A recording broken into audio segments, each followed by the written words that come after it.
Hey guys, how you doing? How you doing? Uncle Craig here on the Thai farm, living life after a long day. Of course, all the days are long when you're retired. They're even longer if you're actually working, or at least they seem longer to me anyway. But you know, you get a few things done. Today was another day of digging post holes.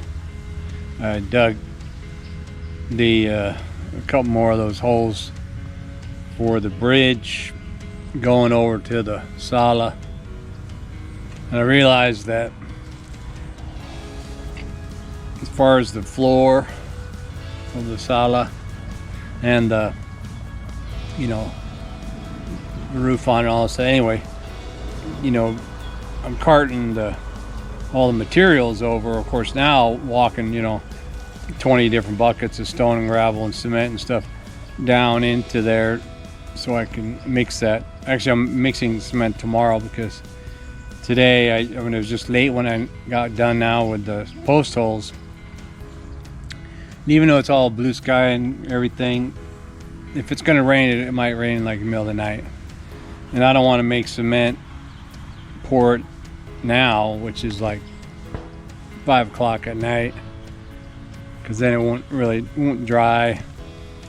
If it rains at 6 or 7, I don't know, I just don't want that. So, and I barely made it through digging holes and lifting posts and all that stuff, all the other stuff I did today.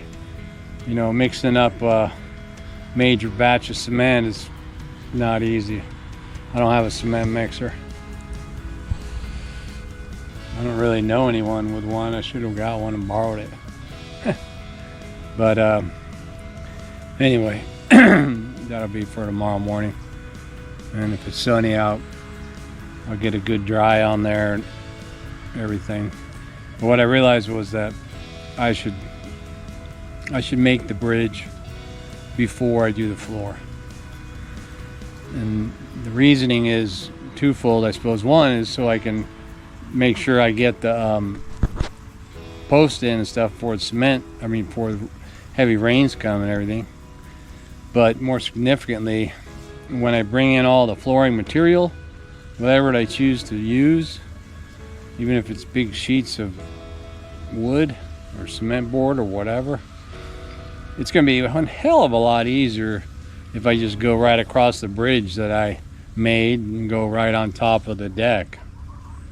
I didn't even think of that until I was out there today posting the thing. I was thinking, man, it's going to be a real nightmare carrying that stuff, down the embankment of the pond and across all that bumpy stuff, and then lifting it up on top, and and then after I set up the post and figured I could do that with the bridge, I thought, dude, man, that why didn't I think of that?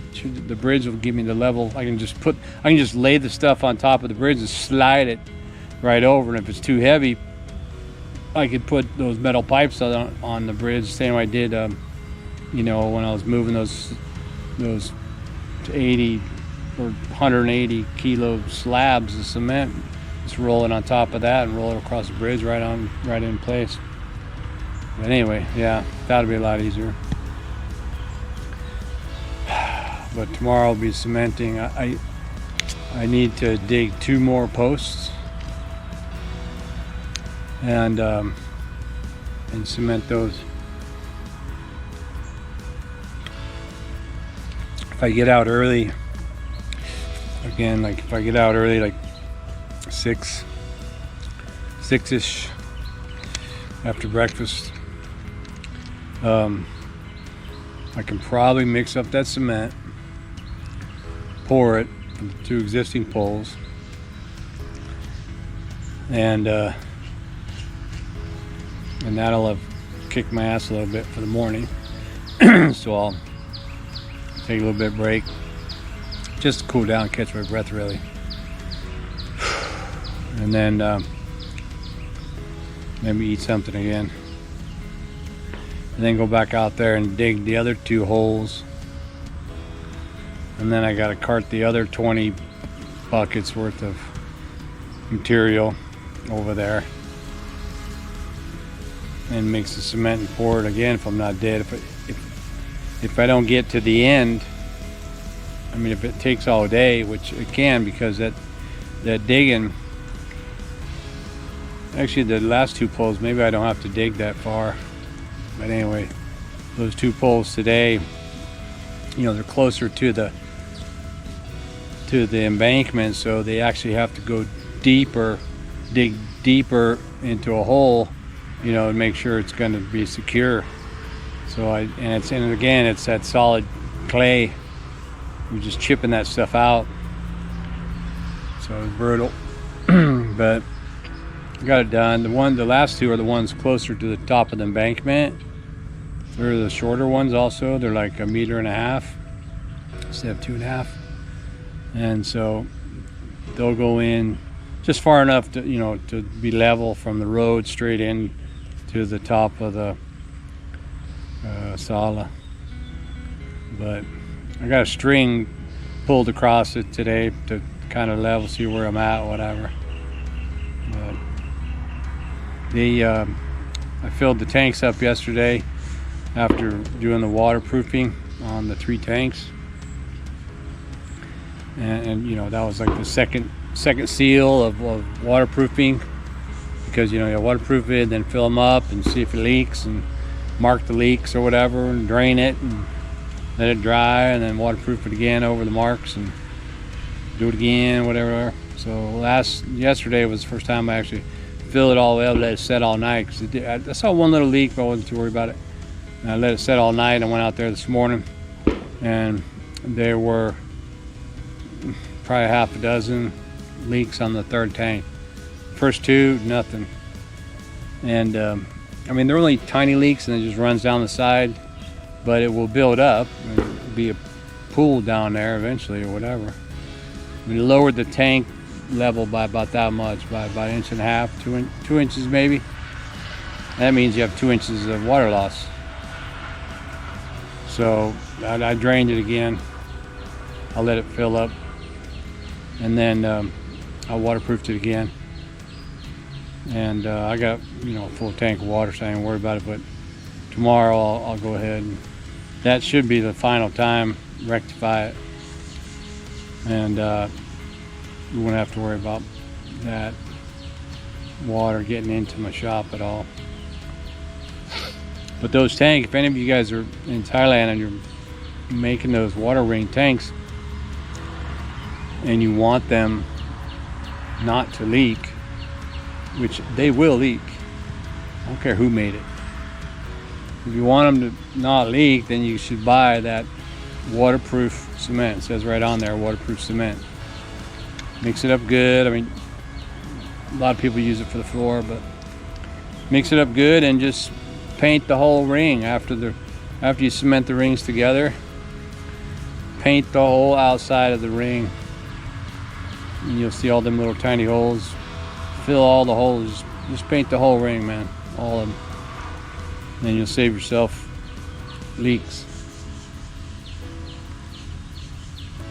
because some of the leaks won't show up for, you know, months. I didn't even see half these leaks before, but I wasn't looking. But you know, it's been 1.5 years. What, January, February, June? Yeah, we've been here 18 months. So we're bound to get some leaks. But now I rectified it. Oh man. And what else? Yeah, I got a few little side projects that I not projects, but I suppose, you know, I guess they're projects, kind of artsy things. They're working on that one log. I still need to dig out more of it. Doesn't have the right sound. What's the matter, boy? What are you doing? The dog doesn't like to walk in the tall grass. That's my signal that I need to mow the lawn. The dog does not. Right, boy? Right? Hey. Aw, what's the matter? Hey, what is it? What? You want some of this? Come here. Over here in the front. Come here. Over here, bro. There you go. Okay, okay. Whoa, whoa, whoa. He's all happy for some reason.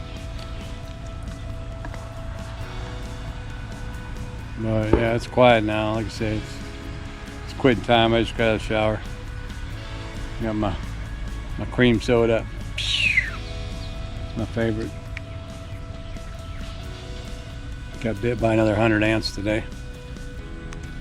I made a mistake of sitting my rag down in a place where there was ants, and then I, so hot and delirious when I'm out there sweating, and I pick it up and I wipe my face and my head and my neck and everything because I don't have my shirt on. And sure enough, I started, wow, what's that? Wait a minute. What? I had to run over there and hit the outdoor shower, wash some damn ants off me. Which reminds me, that's what I should do. I should just, when I'm working, about every 2 hours, I should just go shower outdoors, rejuvenate myself a little bit, cool my body temperature down.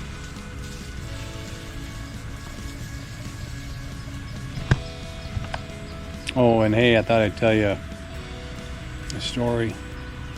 Not a story, but something.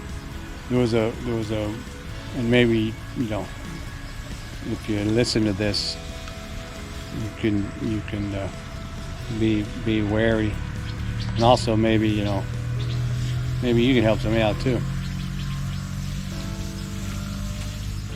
This 60-year-old woman who saw us in the marketplace one night or something or whatever. Anyways, he showed up at the farm here, and she's wondering if I could help. And then she relays the story that her boyfriend is trapped in China. They're stuck in China. They won't let him leave. And and now it's been so long, he doesn't have money, and figured if I can help him get out of China or whatever. And I'm thinking, my first thought was like, actually the first question I asked her, I said, oh wow, really? I said, have you sent him money? Did you send him money? She goes, yeah, because he doesn't have any food. And I just because if like I know, dude, you're heavy now. Get off of me. Oh, and he's running from the hose because my wife's watering the plants. Whoa. But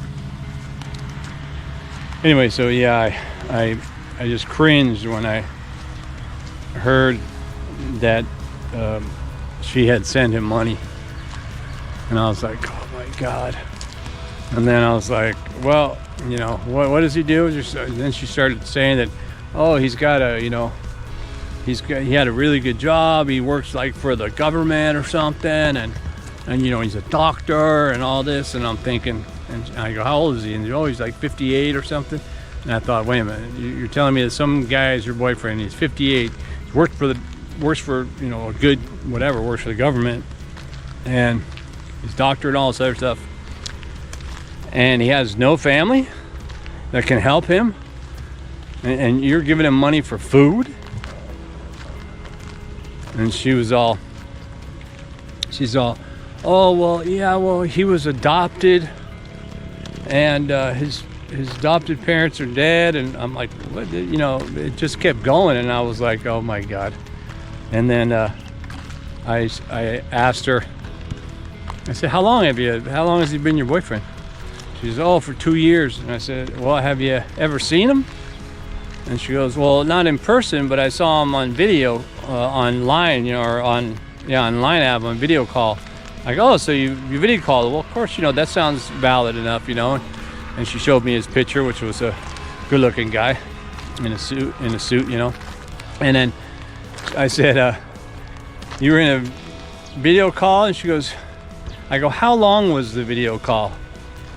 And she goes, oh, you know, it was like really short because, you know, there's a connection and it cut off or something. And so, and of course she's saying this in Thai, but so yeah, so she sees a video of some guy. And I go, did the guy in the video look like this picture right here? You know, when she goes, well, he's older in the picture. And I go, so no. So he's well, he didn't have the same color hair or whatever. And I'm like, oh my God. And I try to explain that it doesn't sound good. It doesn't sound like that's a good story. And then so I asked her, how long you been seeing this guy? 2 years. 2 years? And I'm thinking, oh my God, this poor woman. And I said, well, how much money have you sent him? How much, over 2 years, how much money have you given him? And basically about 200,000 baht. So, you know, you do the math, what's that? 650, yeah, about $6,000 US. For a retired Thai teacher, 60 years old. Young woman. I mean, well, she's young. I'm young, right? 65. No, she's a small woman, you know, small stature. I feel bad for her, man. But I said, I asked her, I go, can I see your phone? You know, she said she chats with him and stuff like that. And at the time, she didn't have her phone. She said her phone was being fixed or something. I don't know. And so she said she would come back, and so she came back yesterday, a couple days later, with her phone. And the story gets even better. So the guy says, you know, at some point, he's saying that, hey, look, you know, I'm gonna set it up so my pension goes to you, to your bank account, and my pension from the UN. So he shows her a copy of, and she screenshots it or whatever, I don't know, a copy of a UN, it said United Nations doctor, and it had his picture and a little chip, and you know, it just looked like a random ID. It didn't look like, it had the United Nations logo and stuff. And so, and he goes, oh, but in order to do it, you're gonna have to talk to the United Nations General or something like that. United Nations, yeah, Secretary General, something like that. And so, and that's on the Line app. And so he gives her another Line app connection, and that Line app has the United Nations logo and says United Nations on it. And so then this person is communicating with her, and then this person is saying, oh, hey, oh yes, I'm so glad, you know, you're you know, she's talking like your husband, which they're not married because he's never been there. And she goes, but Miss Johnson, because his last name is Johnson, or not really, but anyway. So she says, oh, you gotta give her your bank account number, and you know, and there's a fee for this. And I think she actually sent money to that, you know, over the course, this 200,000 stuff. But then she didn't, of course, she doesn't have any more money, right? So the United Nations lady, or whoever it is in the chat, the way that they're talking, and I screenshotted some of this, you know, and actually what they've done is they're talking to her in Thai, but they're using Google Translate, so it doesn't even read right. And but basically what she's saying is like, you know, what do you mean you don't have any money? You need to get this money because he needs to do this, he needs to eat, and all, I mean, just, oh man. So all these things came up, and I had to tell her. And I went actually on the real United Nations website and to the fraud site, and it showed all the different fake doctor cards and all this other stuff. And I showed her all the stuff and just popped that bubble. You know, I had to do it. And I showed her all the other people that got ripped off and all this other stuff. And the reason why, and I also showed her that this picture, she actually had a framed picture of him and her. She's like in a military uniform, like, and of him and her together, you know, 8x10 or whatever. And but I think she just had it made or whatever, you know, from one of the pictures he sent her, the first picture or whatever. She said he had a Facebook, but now it's gone because, you know, I don't know, he's something. Yeah. Anyway, so while she was here, she's like, yeah. And while she's talking to me afterwards, I'm trying to, you know, explain to her that, you know, hey man, you're not alone. This happens. And she was explaining that, yeah, there was a friend, a Canadian person over here that actually had a doctor from the UN friend and gave her like $1 million baht or something, or she gave this guy like, you know, I'm thinking, God, man, I think of all the people, especially here in Thailand, all the Thai people like her that may succumb to these things, man. This fake book, you know, and lose what is really their life savings. But she ain't got no more money to give him, and so then that lady was harassing her clearly, and I said, you know, this does not happen. And then I showed her the UN website, also the real website, where it says like, we do not take money for anything, we do not do this. All the things that were happening were right there on that website saying we don't do these things. And that's probably what convinced her most. And then I showed her all the other doctor IDs that are just like hers, but they're all fake. And so then she said, of course, she feels really bad, feels embarrassed and ashamed, and she's going to and then right there she like folds up the picture and kind of tears that picture away from her picture, like tears it in half. And I also share with her, I said, but remember that this photo, this is not him. We don't even know if it's a boy or a girl, but they stole the photo. What?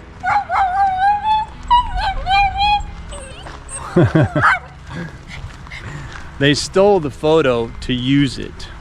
And that's what they do. They steal people's identities to use them. And, you know, so don't think of this guy as the person who has done this to you, because it's not him. You know, chances are this guy's a nice family guy, probably from a different country. He's probably not even American. And, you know, so we don't even know. It could be from, you know, because he's definitely not stuck in China. There are a lot of people stuck in China because there's probably dozens of people on exit bans that are from American companies and companies from around the world that China just doesn't let them leave. They go about their day or whatever. They're not locked up in jail or anything like that. Maybe a couple are, but there are exit bans for a number of people until they rectify whatever their situation was, whether it was financial because of a company, this or that, or court hasn't finished yet. Their court procedures haven't finished yet, so they have an exit ban. And you know, I think most countries continue to try and fight and say exit bans are not cool, man. You can't be doing that. I mean, you know, some guys have been there for years. There's still people there for years. But anyway, yeah, battery overheated right there. But yeah, I'm sure when this poor woman goes out or went back home yesterday, she was probably spiraling into depression. But I explained to her maybe she could try to go to the bank today and explain to the fraud department, because she's with the Capricorn Bank and they do have a, you know, fraud investigation. I don't know that they can do a chargeback. I don't know when the last time she was sent money. They can't probably do chargebacks from years gone by or whatever. But anyway, maybe she can get some money back. Maybe something that'll give her a purpose maybe for today. Even though if she can't get it back, at least she'll feel like she did something. But you know, my worry, of course, is that you know, in Thai society, face is everything, right? For many people, mostly in the smaller villages. And so over 2 years, she's been probably talking about this guy. And she's got a picture of him, big 8x10 that she probably had in her house. And probably at her desk when she was working, if she was just retired.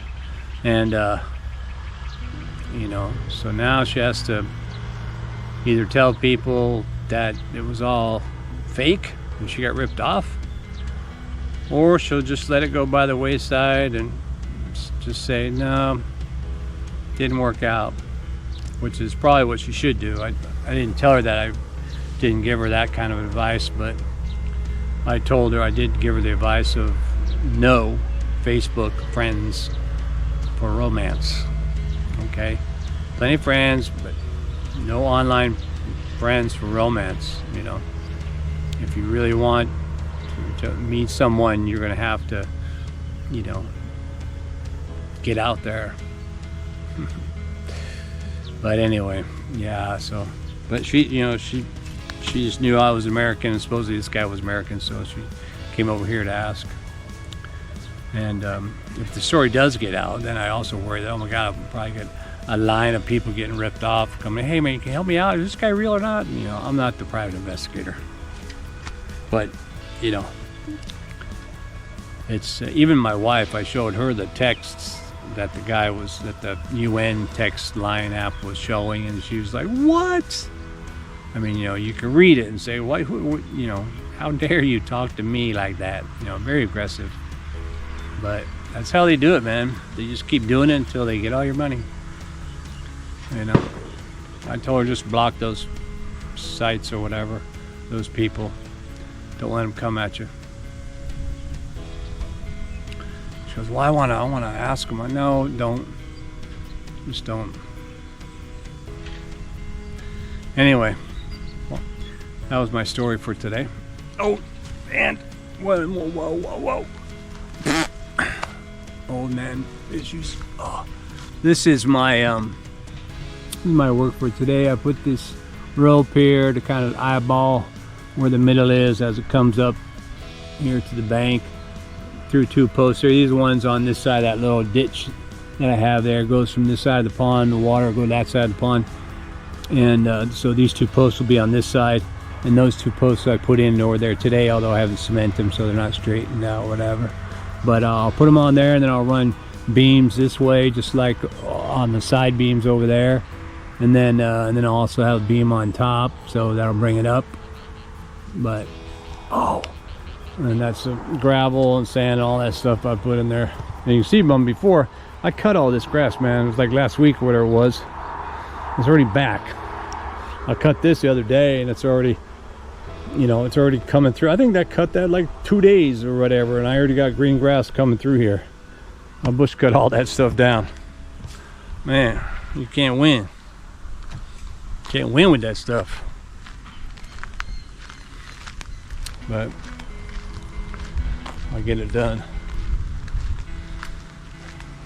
I'm probably gonna, I don't know, I might wind up using cement board on that deck out there.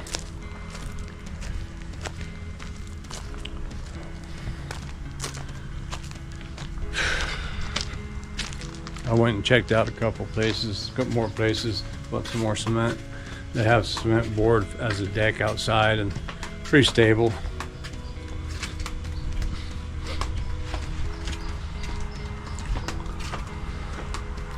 Whoa.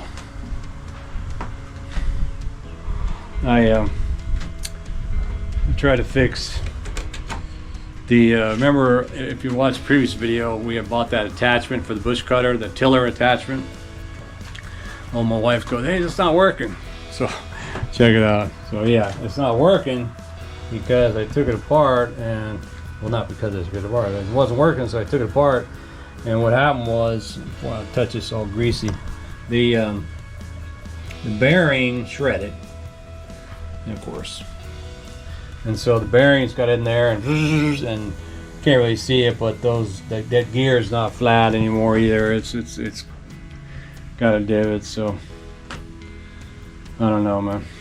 I think it was only like, it was maybe 600 baht, so what's that, $30? 640, 680, yeah, $28 or something. I'm not sure that that's worth that. worth going through trying to fix it. I don't even know if they sell a bearing kit. My log here, if you remember, I was working on my log. This here was a this was the end of the log cut off. And what I did was, check it out. What I did was I actually cleaned it up. Almost looks a little bit like a Harry Potter castle or something. So I thought I'd make something out of it. Cleaned it up. Gonna put some lacquer on there. Maybe a couple doors. You know, doing my thing. And I decided also, the other thing I mentioned in my previous video was my desire to get the chess board. I don't know if you call that a chess board, checkerboard, same thing, but get my board made. I was just gonna paint it on top of that table, but I thought I'd use these tiles because these two tiles, sun's in it right now, I can't really see it, but these two tiles, I can use the tile, and if I cut straight down here and then straight across here, each square will give me basically four tiles, right? So on a chessboard you have king, queen, bishop, knight, you have 8 and 8, so that's 64. And I just happen to have two pieces left, and those two pieces will be enough for, you know, 32 of each color, the dark one and the light one. And I can make a chessboard with that, providing I don't chip the heck out of it when I cut it. Most of my ceramic blades are old. I cut the crap out of cement with them, so I'll probably wind up chipping it. Maybe I don't know if I want to buy a new blade for that purpose. I got my the old head I had over underneath the house, so I'm gonna do something with it inside the house here, the shop house. I repainted the old cabinet that I got from the Sunday market. Sanded it and painted it, but check it out. I mean, I was saying, so I painted it, and I just kind of brush painted it over there, and I got a bunch of it on the edges of the window. But when I get back here and I look at it, I actually think that adds to the, you know, the appearance, the aesthetic value of that. So I think I'm going to leave that paint on there. Speaking of paint, remember I mentioned before, I think in my last video, when we bought this swing bench, and I wanted to sand it and put some shellac on there, and I used a brush that I had cleaned from using it for white paint, and as a result I wind up with this, you know, white stuff on here because it was in the paintbrush. I mean, it's mixed in with the so I mixed thinner with the lacquer, right, to make it thin. So the thin yeah, so it basically just loosened up all the white paint and put it in there. Meh. We'll have to get back on that. I got a new flag, new Thai flag. First one I got, you remember, I got tattered, and I bought another one, and it turned out to be like a giant flag, like for a car dealership or something. I think I have it in a few videos, the older videos, but new one's pretty cool. Blowing in the wind.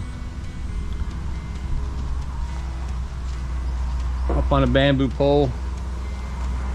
You know. Alright guys, well, that's about it for here on the farm. Hope you enjoyed that update. And thanks for watching. And keep watching, and I'll get back at you.